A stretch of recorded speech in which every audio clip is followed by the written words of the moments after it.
Sister Jessica, would you like to give a short, brief message to anyone who's looking for the will of God? A short, brief message, vocational message. Of course. So, what I would like to focus on is a scene from the life of Jesus where the Holy Family goes up to Jerusalem for Passover. And they celebrate the Passover. Jesus is 12 years old at this point. And afterwards, they leave with a caravan.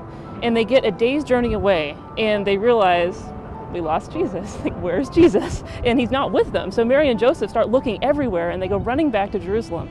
And they search for Jesus for 3 days. 12-year-old child, right? They look for him for 3 days. And they finally find him in the temple. And he's amongst the doctors and the teachers in the temple. He's asking them questions. And they're amazed by his wisdom.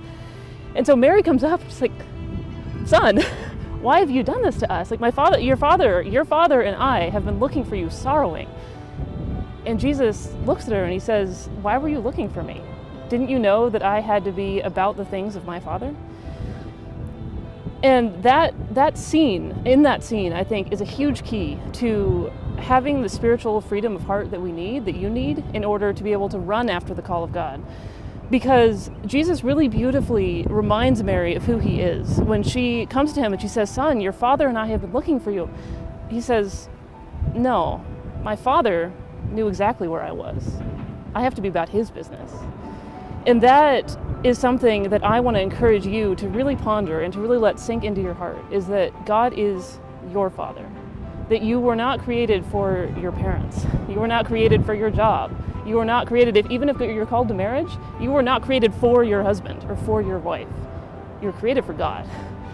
And if we can learn to have that trust of heart in God as our Father who art in heaven, then we're going to be able to say, your will be done. And we're going to be able to follow that will with the kind of joy of heart, the kind of freedom of heart that we need. And the beautiful thing is that God knows the deepest desires of your heart because he's the one that put them there. And he put them there in order to lead you into the fullness of his plan for you, which is your complete and absolute mind-blowing joy. So don't be afraid. Don't be afraid to enter into that, to trust God as your Father, because the only place he's trying to lead you, ultimately, is your true home. That's what I would say. Peace and good.